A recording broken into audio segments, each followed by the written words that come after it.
In the coastal village of Riverside, there lived a young man named Marcus. He was 23 years old, hard-working, and known throughout the community for his honest character. Marcus came from a family of fishermen. His father had passed away when Marcus was just 16, leaving him to care for his ailing mother and younger brother, Timothy, who was still in school. Every morning before dawn, Marcus would take his father's old wooden boat out to sea. The boat was weathered and patched in many places, barely seaworthy, but it was all he had. He would spend hours casting his nets, hoping for a good catch that he could sell at the village market. His clothes were faded from salt water and sun, his hands rough and calloused from pulling ropes, but Marcus never complained about his life. The villagers respected him. That Marcus, the elderly women would say at the market. He may not have much, but he has a heart of pure gold. They watched him help neighbors repair their fishing nets without asking for payment, and share his catch with families who had less than he did. But there was one person who consumed Marcus's thoughts more than anything else, a young woman named Isabella. She was the most sought-after woman in Riverside, and for good reason. Isabella was the daughter of Mayor Rodriguez, the wealthiest man in the region. Her father owned the largest fishing fleet in the area, a processing plant, and several businesses in town.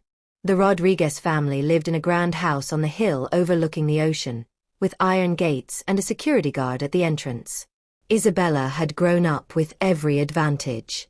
She wore designer clothes, carried expensive handbags, and drove a car her father had imported for her 18th birthday. Young men from neighboring towns came hoping to win her attention, but Isabella had been taught from childhood that wealth was the most important thing in life. Her mother, Senora Rodriguez, had drilled this lesson into her daughter's mind repeatedly. Isabella, my dear, never settle for a poor man. Poverty is a curse that will destroy your beauty and steal your happiness. Look at the fishermen's wives. See how they age before their time, working themselves to exhaustion. Is that the life you want? Isabella had taken these words to heart. She evaluated every man by the size of his bank account, not the content of his character. Marcus had loved Isabella since they were children. He remembered a day when they were both 11 years old, playing near the docks. Isabella had slipped on the wet planks and nearly fallen into the water between two boats. Marcus had grabbed her hand and pulled her back to safety.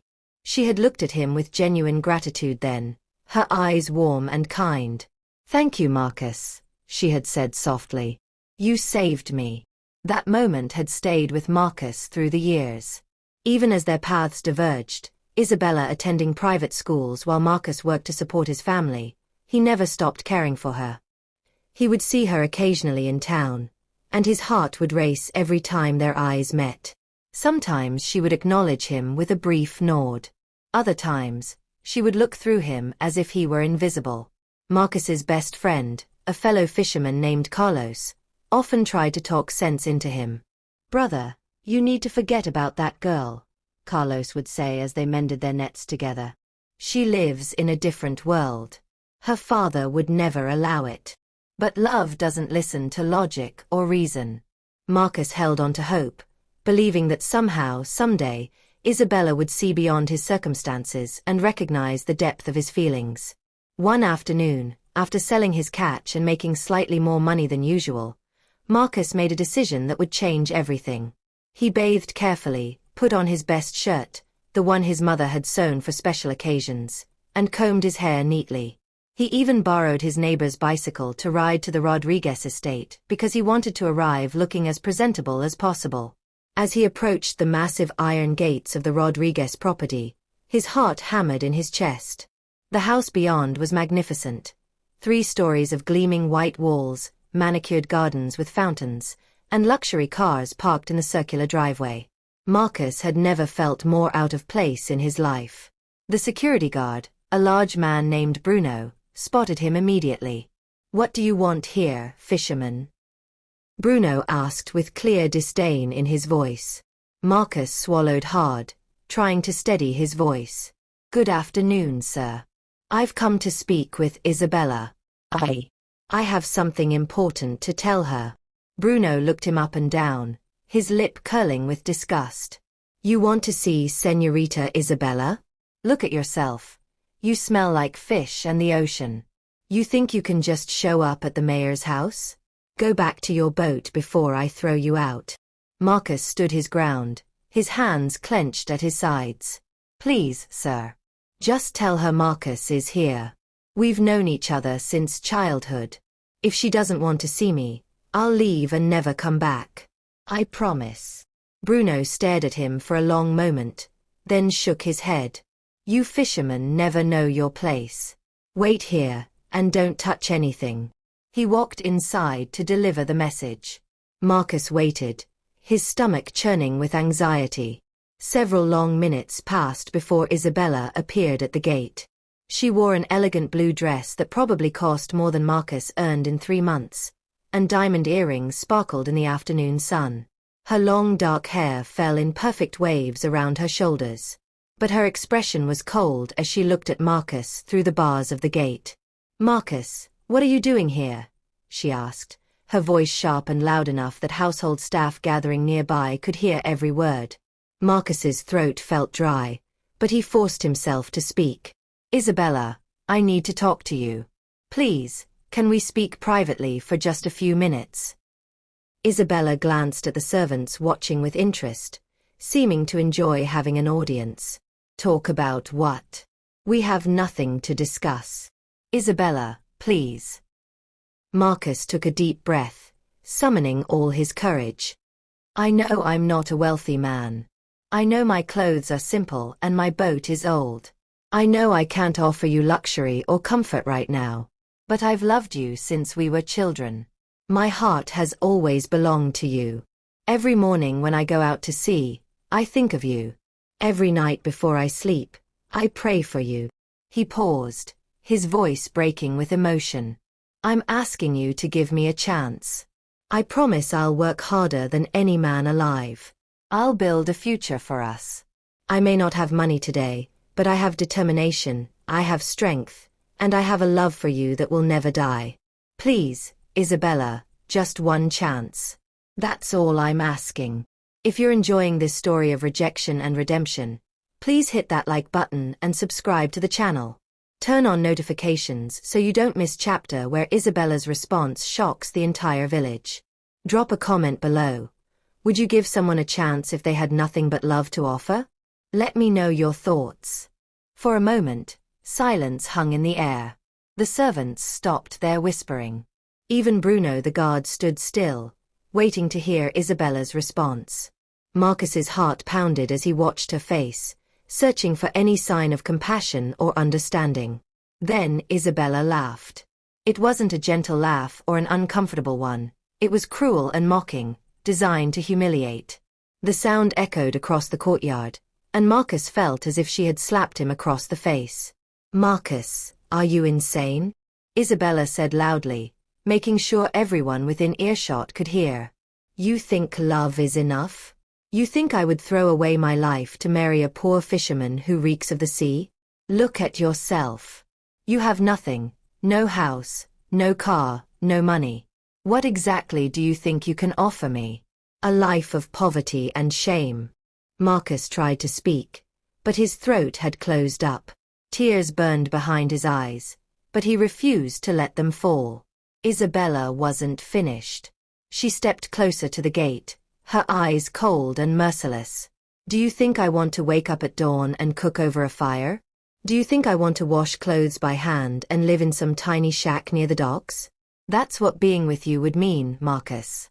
A life of endless struggle and suffering. I need a man who can provide the lifestyle I deserve. Someone with money, status, and power. You're not that man. You will never be that man. The servants giggled. Bruno shook his head with a smirk. Marcus stood frozen, feeling as if the ground had opened beneath his feet. But Isabella continued her assault. Marcus, go back to your fishing boat. Go back to your poverty and your sick mother. You're not worthy to stand at this gate. You're not even worthy to look at me. And if you ever come back here again, I'll tell my father to have you arrested for trespassing. Do you understand? Marcus's lips moved, trying to form words, but nothing came out. His entire body trembled with a mixture of humiliation, heartbreak, and rage. He nodded slowly, turned away from the gate, and walked back to the borrowed bicycle with his head down. Behind him, he heard Isabella's voice ring out one more time. Poor people should know their place. The laughter of the servants followed him down the road. By evening, everyone in Riverside knew what had happened. The story spread like wildfire through the small community. At the market, in the churches, at the docks, people whispered and pointed when Marcus walked by. Did you hear? Marcus tried to propose to the mayor's daughter. That foolish boy.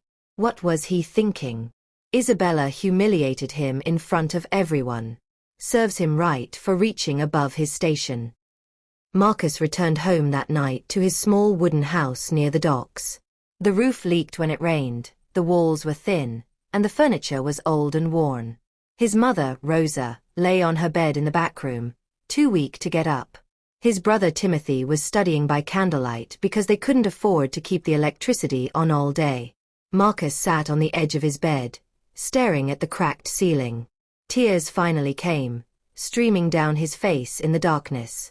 He cried for his broken heart, for his humiliation, for the cruelty of the woman he loved. But as the night wore on, something changed inside him. The tears stopped, and in their place came a burning determination. He wiped his face and whispered into the darkness. Isabella, you judged me by what I don't have today. But one day, I'll show you what I can become. Not for revenge, but to prove that a man's worth isn't measured by his bank account. It's measured by his character and his will to succeed. You said I'll never be that man. We'll see about that. The next morning, Marcus woke before dawn as usual, but with a different energy. After finishing his fishing for the day, he went to see the village elder, Don Pedro, a wise old man who had lived 90 years and seen everything life had to offer. Marcus found him sitting on his porch, watching the ocean waves crash against the shore. Don Pedro, Marcus said respectfully, I need your advice. The old man had heard about Marcus's rejection. Everyone had. He studied the young man's face carefully. Sit down, son. Marcus sat beside him and spoke with quiet intensity. I want to leave Riverside. I want to go to the city and find better opportunities. I can't stay here anymore, where everyone knows about my shame. Don Pedro puffed on his pipe thoughtfully. The city is dangerous, Marcus. Many young men go there with dreams and return with nothing but broken spirits. The city will test you, tempt you, and try to change who you are. He paused, looking directly into Marcus's eyes. But I see something in you, a fire that won't be easily extinguished. If you're determined to go, then go with my blessing. But remember these words. Never forget where you came from.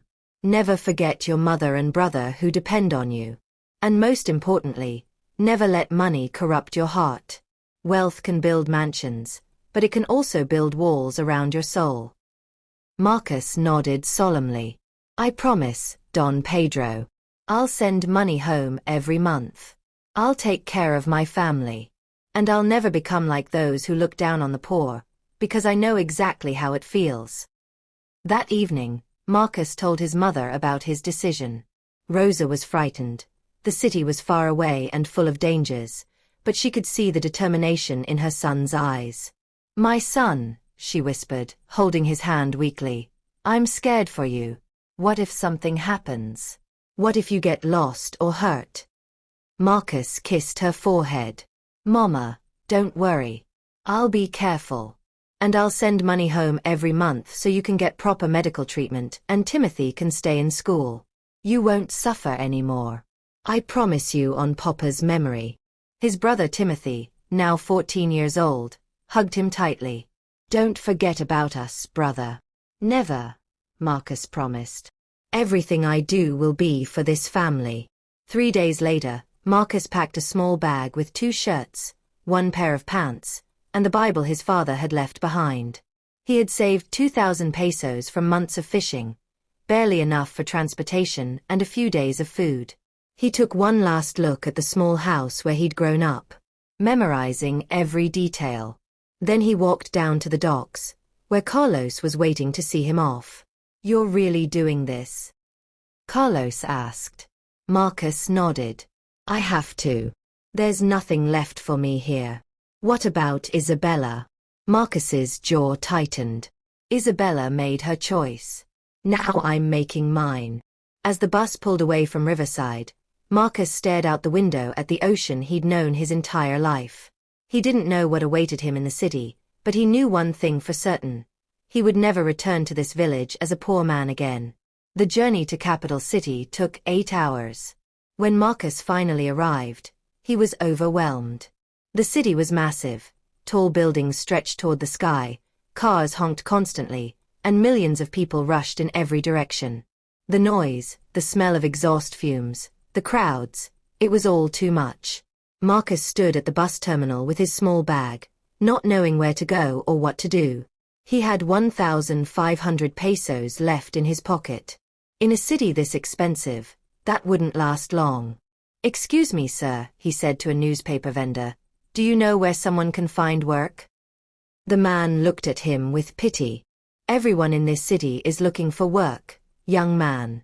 But if you're strong and willing to do hard labor, try the construction sites on the east side. They're always hiring. Marcus thanked him and started walking. It took him 2 hours to find the construction site, and by then his feet ached and his shirt was soaked with sweat. A large building was going up. Men carried steel beams, mixed cement, and operated heavy machinery. Marcus approached the foreman, a heavy-set man with a permanent scowl. Sir, my name is Marcus. I'm looking for work. Any kind of work. The foreman sized him up. Where are you from? Riverside, sir. A fishing village on the coast. Can you carry heavy loads? Yes, sir. I've been working since I was 16. The foreman thought for a moment. Fine. You'll work from 6 in the morning until 6 at night. The pay is 400 pesos a day. You'll be carrying bricks, mixing cement, whatever needs doing. If you're lazy, I'll fire you. If you're late, I'll fire you. Understood. Marcus's heart leaped. 400 pesos a day was more than he made in a week of fishing. Yes, sir. Thank you, sir. Start tomorrow morning. Don't be late. That night, Marcus found a tiny room in a crowded boarding house in the poorest part of the city. The room cost 3,000 pesos a month and was barely large enough for a mattress on the floor. 5 other men shared the space, all laborers like him. But Marcus was grateful. He had a place to sleep and a job to go to. As he lay on the thin mattress, listening to the sounds of the city, sirens, arguments, music from nearby bars, Marcus thought of home. He thought of his mother's frail hands. He thought of Timothy studying by candlelight. And yes, he thought of Isabella. Her words echoed in his mind. You're not that man. You will never be that man. Marcus clenched his fists in the darkness. I will prove you wrong, Isabella. Not because I want you back, but because I need to prove it to myself. Marcus's first day at the construction site was brutal. Each cement bag weighed 50 kilograms, and he had to carry dozens of them up rickety scaffolding throughout the day. By noon, his shoulders burned with pain. By evening, every muscle in his body screamed for relief. His hands, already rough from fishing, developed new blisters that burst and bled. But Marcus didn't complain. While other workers took long breaks to smoke and gossip, Marcus kept working. While they spent their meager earnings on alcohol and gambling after work, Marcus saved every peso he could. He ate one small meal a day, usually just rice and beans from a street vendor, and drank water from public taps to save money. Every month, without fail, Marcus sent money home to his mother. Even when he barely had enough for food, he made sure Rosa received funds for her medicine and Timothy's school fees. Sometimes he would go to bed hungry just to ensure they were taken care of. The nights were the hardest. Marcus would lie in that cramped room, surrounded by snoring strangers, and think about his old life. He missed the smell of the ocean. He missed his mother's smile. And sometimes, despite everything, he missed Isabella. He wondered if she ever thought about him, if she ever regretted her words. But then he would remember her cruel laughter, and his resolve would harden. 6 months passed. Marcus had proven himself as one of the most reliable workers on the construction site. He was always early, never complained, and worked harder than anyone else. The other laborers respected him, even if they didn't understand his drive. One afternoon, everything changed. A well-dressed businessman named Mr. Santiago arrived at the site to inspect the building progress. He was a successful property developer who owned a construction company and several other businesses throughout the city. As he walked around with the foreman, his sharp eyes noticed something unusual. While most workers were resting in the shade during the hottest part of the day, one young man continued working, carefully laying bricks with precise attention to detail, his shirt soaked with sweat. Mr. Santiago stopped and watched Marcus for several minutes. There was something different about this worker's intensity and dedication. "Who is that young man?" he asked the foreman. "That's Marcus, sir. He's been with us for 6 months. Best worker I've got, never late, never complains, works twice as hard as everyone else." "Where is he from?" "Some fishing village on the coast, I think." Mr. Santiago nodded thoughtfully. "Tell him I want to speak with him." When Marcus was called over, his heart raced with worry. Had he done something wrong? He approached the well-dressed man nervously, wiping his dusty hands on his pants. "Good afternoon, sir," Marcus said respectfully, his head slightly bowed. Mr. Santiago studied him carefully. "What's your name?" "Marcus, sir." "Where are you from, Marcus?" "Riverside, sir. It's a small fishing village." "Did you finish school?" Marcus shifted uncomfortably. "I finished high school, sir, but there was no money for university. My father died and I had to work to support my family." Mr. Santiago was impressed by the young man's honesty and humble demeanor. "I've been watching you, Marcus. You work harder than everyone here. Why?" Marcus looked up, surprised by the question. "Sir, I have a mother and younger brother depending on me. I can't afford to be lazy. Every brick I lay, every bag I carry, it's for them. And also—" He hesitated, then continued, "I want to prove to myself that I can rise above my circumstances." Something in those words resonated deeply with Mr. Santiago. He remembered being young and hungry for success, remembered the people who had doubted him. "Marcus, how would you like to work for me directly? I need someone I can trust, someone honest and hardworking. The pay will be significantly better, and you'll learn about the construction business from the inside." Marcus couldn't believe what he was hearing. "Sir, are you serious?" Mr. Santiago smiled. "Very serious. Report to my office tomorrow morning." He handed Marcus a business card with gold lettering. That night, Marcus held the card like it was made of pure gold. He couldn't sleep, his mind racing with possibilities. He prayed, thanking God for this unexpected blessing. The next morning, Marcus reported to Mr. Santiago's office building in the business district. The lobby had marble floors, air conditioning, and security guards in crisp uniforms. Marcus felt completely out of place in his worn work clothes, but Mr. Santiago's secretary greeted him warmly and took him upstairs. Mr. Santiago's office overlooked the entire city. "Marcus," he began, "I'm going to make you my personal assistant. You'll accompany me to meetings, learn how I negotiate contracts, understand project management, and handle important documents.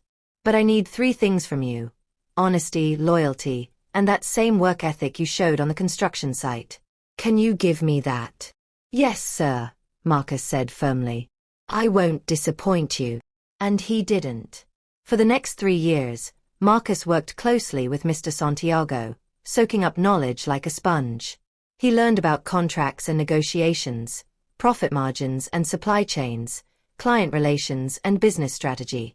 He learned how to dress professionally, speak confidently, and carry himself with dignity.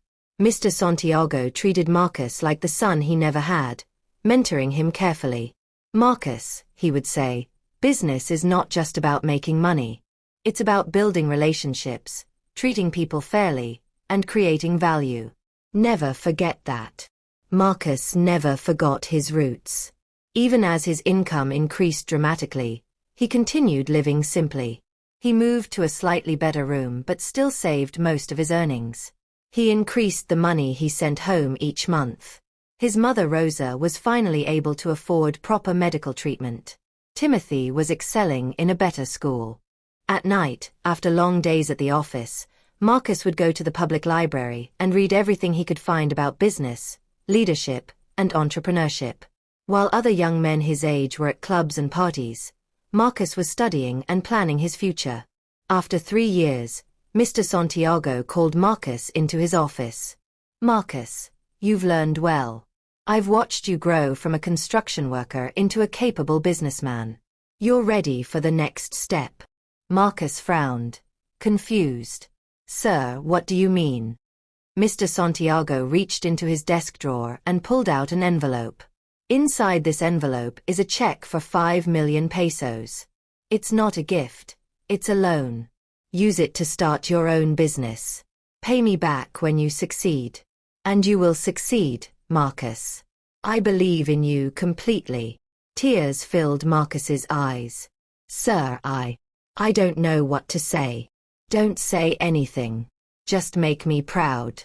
And remember, success isn't measured by how much money you accumulate. It's measured by how many lives you improve along the way." That moment changed Marcus's life forever. He took the 5 million pesos and started a construction supply business. He rented a small warehouse and began buying and selling building materials.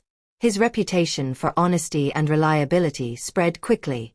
Contractors who had seen him work knew they could trust him. The business grew faster than Marcus had imagined. Within 6 months, he had doubled his investment. Within a year, he opened 2 more warehouses. Within 18 months, he started his own construction company. Within 2 years, he had contracts throughout the city. Marcus worked 18-hour days, never stopping, never resting. His mind was sharp and his determination unbreakable. But unlike other successful businessmen, Marcus treated his workers with dignity and paid them fairly. He remembered what it felt like to be exhausted and underpaid. He remembered the pain of poverty.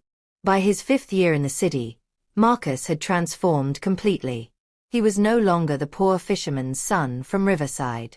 He owned a thriving construction and supply company, a fleet of trucks, multiple warehouses, and valuable properties throughout Capital City.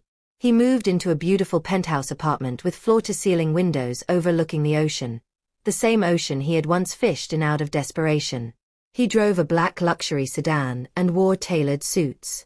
His business card was respected throughout the industry. But despite his success, Marcus remained humble. He treated everyone, from the CEO to the janitor, with equal respect. Every month without fail, he sent even more money home. He built his mother a beautiful new house in Riverside with modern appliances, running water, and solar panels. He paid for Timothy's university education at the best school in the region.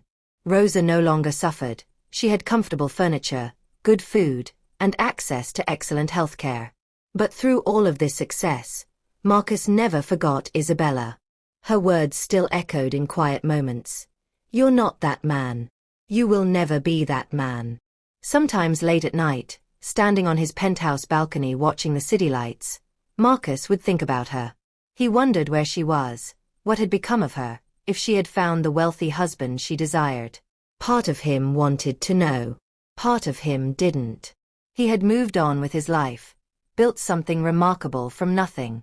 Isabella was just a painful memory from his past, or so he told himself.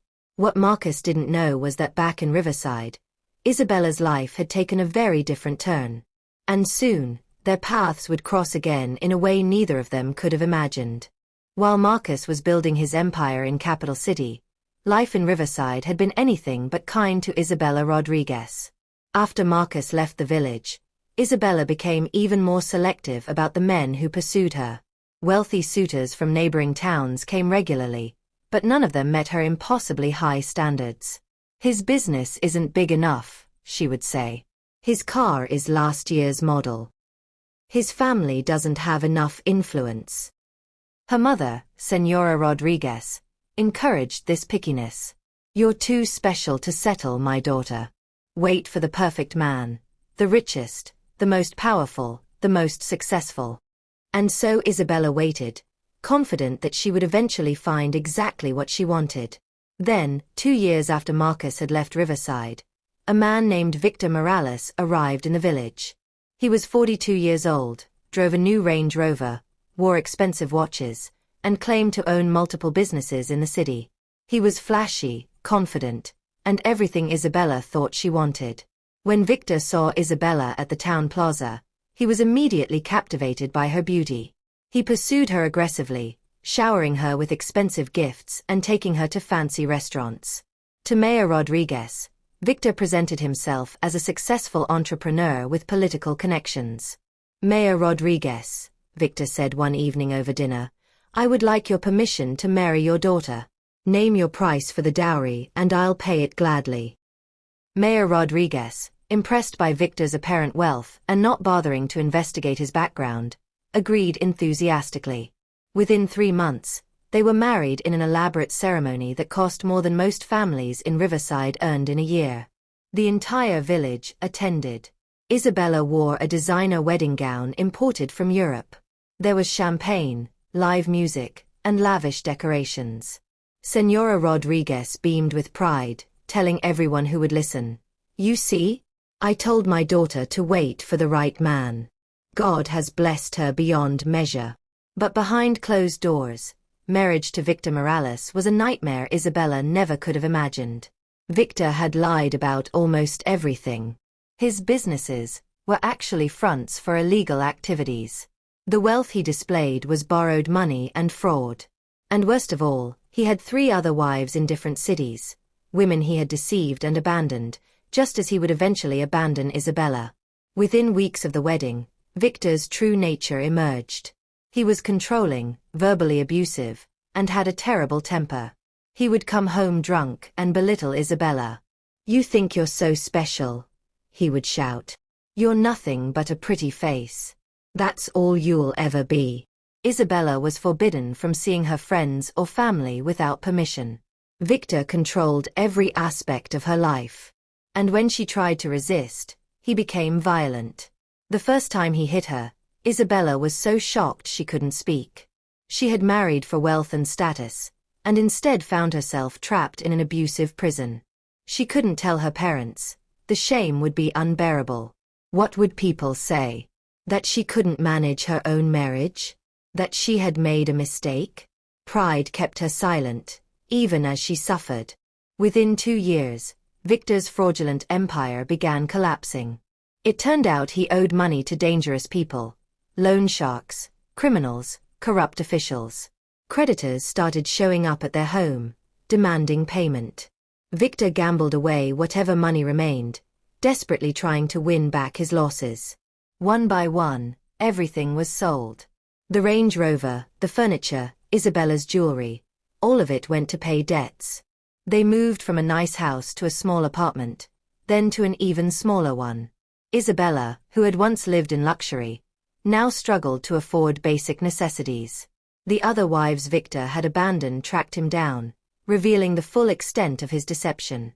Isabella was devastated to learn she was just one of many women he had deceived. Then one morning, Isabella woke to find Victor gone.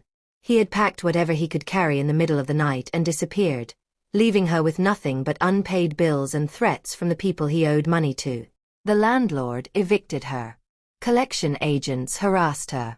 With nowhere else to turn, Isabella returned to her parents' home, broken, humiliated, and penniless. But the Rodriguez family had fallen on hard times as well. Mayor Rodriguez had made terrible business decisions, invested in failed ventures, and spent recklessly during good times without saving for bad ones. His fishing fleet had been sold to pay debts. The processing plant had closed. The grand house on the hill was deteriorating, the paint peeling, the gardens overgrown, the iron gates rusting. When Isabella arrived at the gate, her father barely recognized her. She was thin, her eyes hollow, her clothes worn and faded. The vibrant, confident woman who had once rejected Marcus with such cruelty now stood before her father as a shadow of her former self. "Father," she whispered, falling to her knees. "Please forgive me. Please let me come home." Mayor Rodriguez felt his heart shatter. All his pride, all his certainty that his daughter had made the right choice, it had all been wrong. "Come inside, my daughter," he said quietly, helping her to her feet. Senora Rodriguez wept when she saw Isabella's condition. The beautiful daughter she had raised, the girl she had taught to value wealth above all else, had been destroyed by the very philosophy she had instilled in her. Isabella moved back into her childhood room, but everything had changed. The house was quiet and sad. Her parents, once so confident and proud, were now elderly and defeated. Mayor Rodriguez's health was failing, and they could barely afford his medication. At night, Isabella would lie in her old bed and think about her life. She thought about all the good men she had rejected because they weren't wealthy enough. She thought about her cruel treatment of people she considered beneath her. And most of all, she thought about Marcus. She remembered that afternoon at the gate, his trembling voice, his honest words, the pure love in his eyes. She remembered how she had laughed at him, humiliated him, destroyed him in front of everyone. "You're not that man. You will never be that man."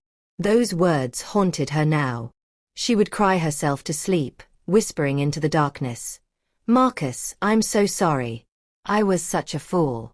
I chose gold that turned out to be worthless, and I threw away a diamond." She wondered where he was, if he had found happiness, if he ever thought about her. She hoped he had forgotten her completely. She didn't deserve even a moment of his thoughts. Meanwhile, Marcus's success had reached legendary status in the business world. His construction company had expanded to 3 major cities. He had contracts worth hundreds of millions of pesos. Business magazines featured him in articles titled, "From Fisherman to Fortune, the Marcus Santiago Story." Yes, he had taken Mr. Santiago's surname as a way of honoring the mentor who had changed his life. But despite all his wealth and success, Marcus felt something was missing. He had conquered the business world, but he hadn't returned home. He hadn't seen his mother's new house or visited Don Pedro or walked along the docks of his childhood. 7 years after leaving Riverside, Marcus finally decided it was time to return. He wanted to give back to the community that had raised him.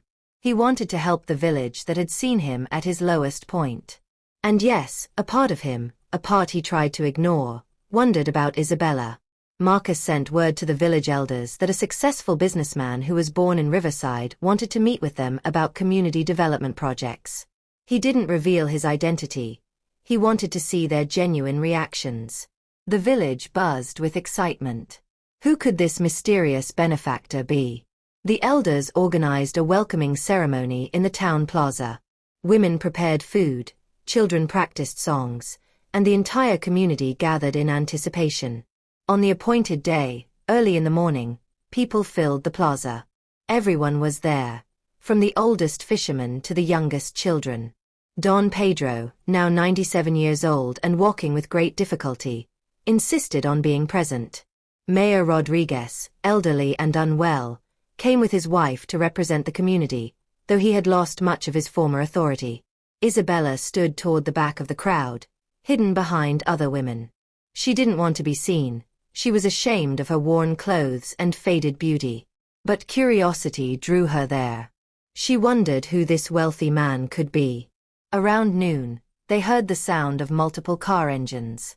A convoy of luxury vehicles drove into the village plaza, sleek black SUVs and sedans that had never been seen in Riverside before. The villagers gasped and whispered excitedly. Security personnel stepped out first, followed by well-dressed assistants. Then, from the lead vehicle, a tall man in an impeccably tailored suit emerged. He removed his sunglasses, and sunlight illuminated his face. Don Pedro, standing at the front with the other elders, squinted his aged eyes. He looked closely at the man's face, his walk, his bearing. Suddenly, his entire body began to tremble.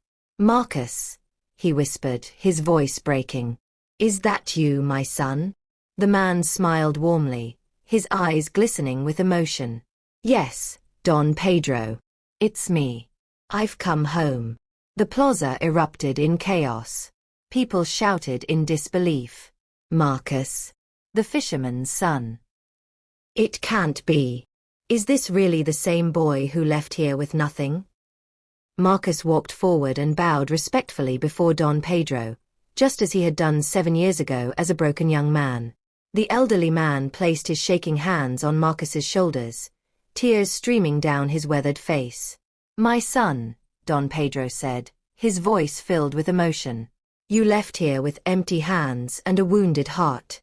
Now look at you. God has truly blessed you beyond measure." Marcus embraced the old man gently.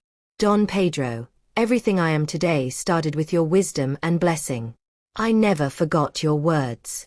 Mayor Rodriguez stood in the crowd, his face pale with shock. His legs felt weak. He looked around frantically for his daughter, but the crowd was too dense to see clearly. Isabella, standing at the back, felt the world spinning around her. When she heard the name Marcus, her heart had stopped. She pushed through the crowd to see better, and when her eyes finally fell on him, she couldn't breathe. This couldn't be real. This couldn't be the same Marcus she had rejected, the poor fisherman with torn clothes and calloused hands. This man was wealthy, powerful, respected. He commanded attention simply by standing still. He was everything she had once told him he would never be. Isabella's vision blurred as tears filled her eyes. Her hands began shaking uncontrollably.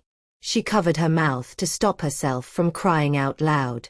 The full weight of her mistake crashed down on her like an ocean wave. She had destroyed the one man who had truly loved her. She had chosen wealth and received poverty. She had chased status and found humiliation. And now, the man she had rejected stood before the entire village as living proof of her terrible judgment. Marcus addressed the community, his voice strong and clear. "My people, 7 years ago I left this village with nothing. Many of you remember me as the poor fisherman's son, the boy with holes in his shoes and patches on his clothes. Some of you pitied me. Others laughed at me." He paused, looking around at the faces watching him with awe. "But I'm not here to shame anyone or seek revenge. I'm here because I've never forgotten where I came from. This village raised me. This ocean fed me. These people, even those who mocked me, taught me important lessons about life." Marcus then announced his plans: a new hospital with modern equipment and free medical care for all residents. A vocational training center to teach young people valuable skills. A complete renovation of the fishing docks with new equipment for the fishermen. Scholarships for every child in the village to attend good schools. And jobs, dozens of jobs in a new fish processing plant he would build, ensuring no one would have to leave Riverside out of desperation as he once had. The villagers erupted in celebration. People wept with joy, danced, and praised Marcus. Mothers held up their children to see the man who would change their futures. Young men looked at him with new hope, thinking, if Marcus could do it, maybe I can too. But in the midst of the celebration, Isabella stood frozen, tears streaming down her face. She wanted to run to him, to fall at his feet, to beg for forgiveness. But shame held her in place like chains. Marcus's eyes scanned the crowd slowly. Then they stopped. He had found her. Their eyes locked across the plaza. Time seemed to freeze. No words were spoken, but everything was communicated in that moment. Marcus saw her tears, her worn clothes, the shadow of the proud woman she had once been. Isabella saw his success, his dignity, his transformation into exactly the man she had said he would never become. Then Marcus looked away and continued speaking to the elders as if that moment had never happened. But both of them knew. Nothing would ever be the same again. That evening, after the celebration had died down and the crowds had dispersed, Marcus visited the beautiful new house he had built for his mother. Rosa was now healthy and strong, her face glowing with pride and joy. "My son," she said, embracing him tightly, tears flowing freely. "I always knew God had a plan for you. Even in your darkest moments, I never stopped believing." Marcus's brother Timothy, now a 21-year-old university student studying engineering, wrapped his arms around his older brother. Marcus, everything we have, our education, our comfort, our hope, it's all because you never gave up. You're my hero. As they sat together sharing a meal, reminiscing about old times and discussing future plans, there was a soft knock at the door. Rosa stood to answer it, but Marcus gestured for her to sit. "Let me get it, Mama." He opened the door and found himself face to face with Isabella. She stood there trembling, her head bowed, unable to meet his eyes. Her hands were clasped tightly together as if in prayer. "Marcus," she whispered, her voice barely audible. "I know I have no right to be here. I know I don't deserve even a moment of your time. But please, I need to speak with you. Just for a few minutes." Marcus studied her for a long moment.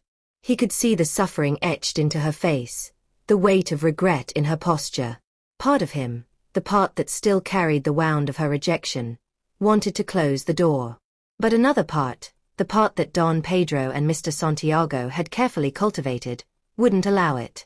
"Wait here," he said quietly. He returned inside and told his mother and brother he needed to step out for a moment. Then he walked outside and closed the door behind him. "Let's walk," Marcus said, not unkindly. They walked in silence down the familiar dirt road toward the ocean.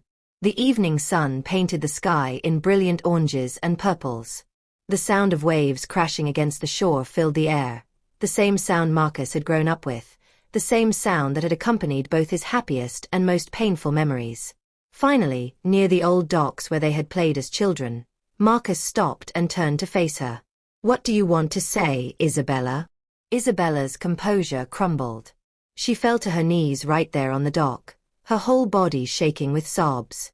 "Marcus, please forgive me," she cried.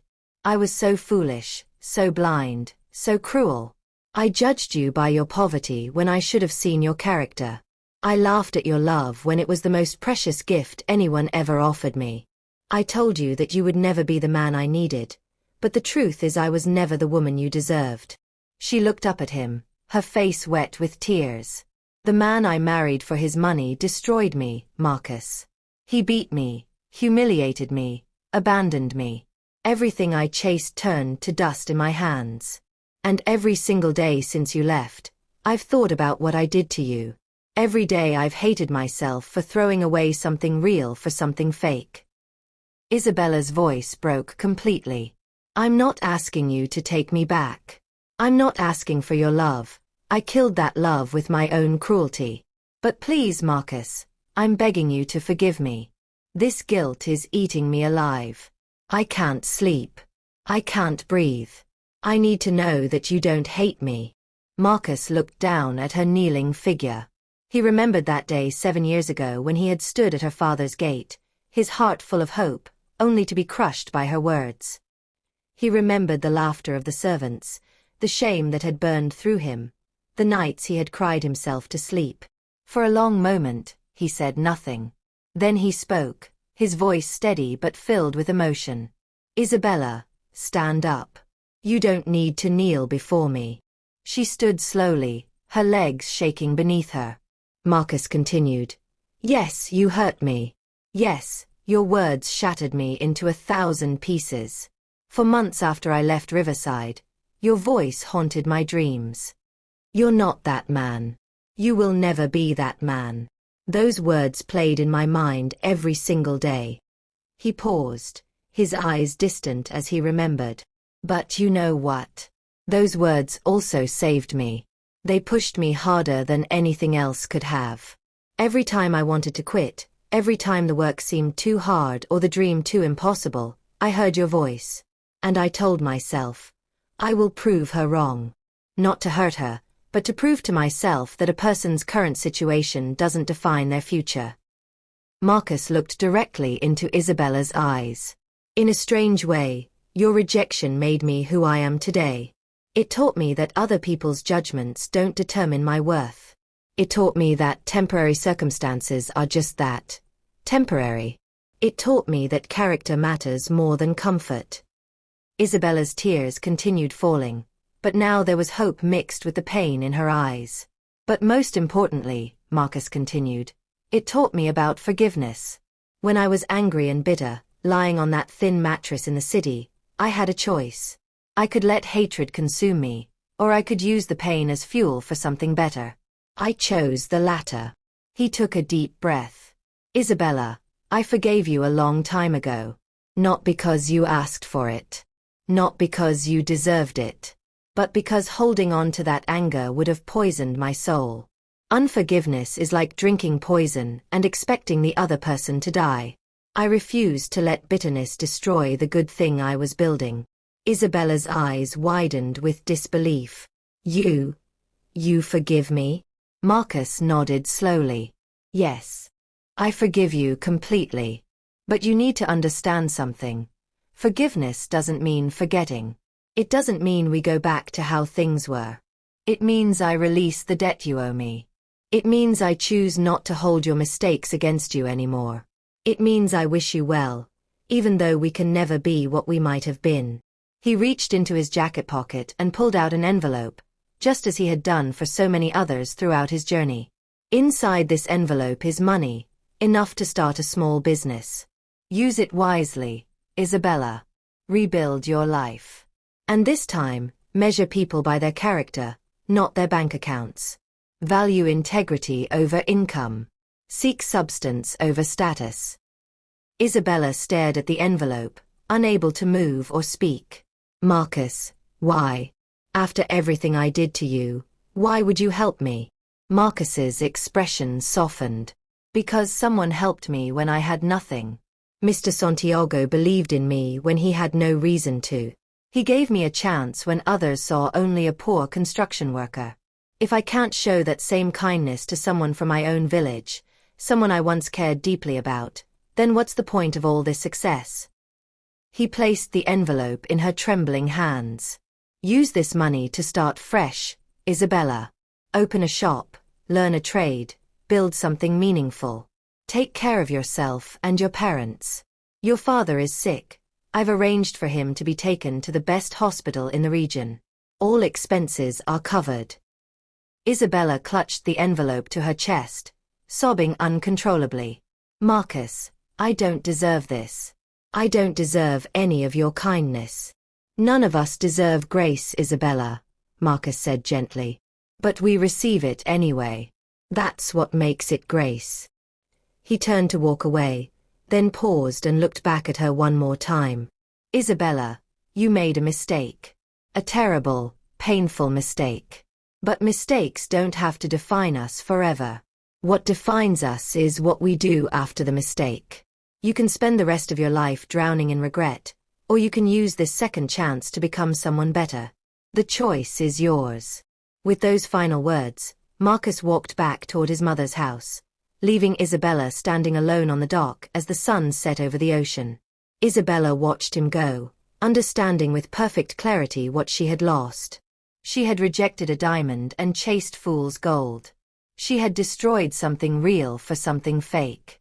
But in his forgiveness, Marcus had given her something she never expected. A chance to rebuild, not with him, but with herself. In the weeks that followed, Marcus oversaw all his promised projects. The hospital was built and staffed with excellent doctors. The vocational training center opened its doors to dozens of young people. The fishing docks were modernized. The fish processing plant created 100 new jobs. Marcus spent hours with the village elders, with Don Pedro, sharing his wisdom and encouraging the next generation. Young men and women would approach him with stars in their eyes, asking for advice.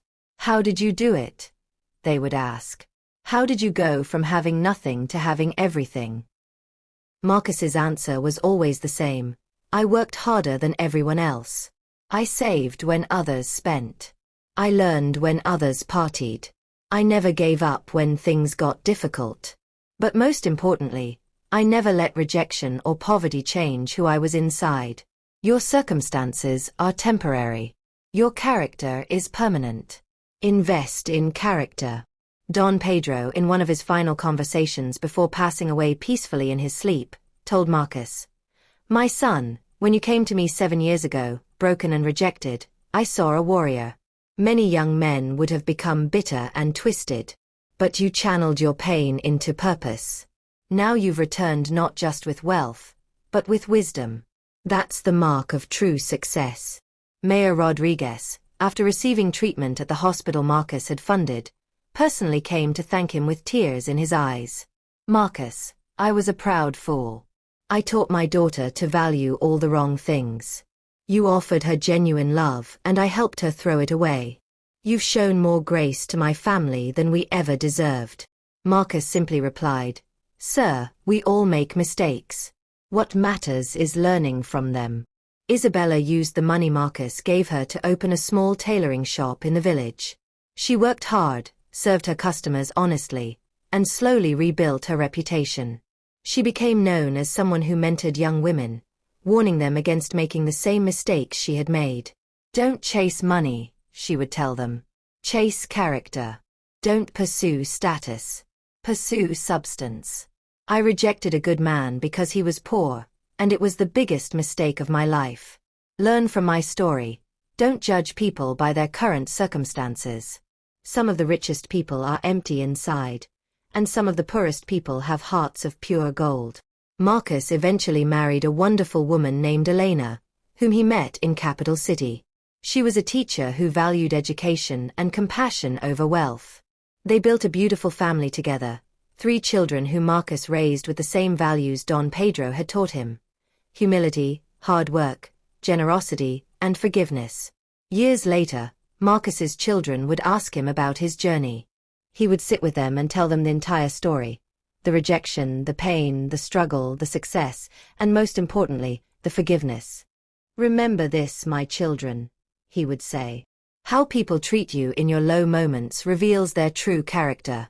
How you respond to rejection determines your future. I could have become bitter and cruel. Instead, I chose to become better and kind. That choice made all the difference. One evening, about 10 years after his return to Riverside, Marcus stood on the balcony of the community center he had built, watching children play in the plaza below. The village had transformed completely.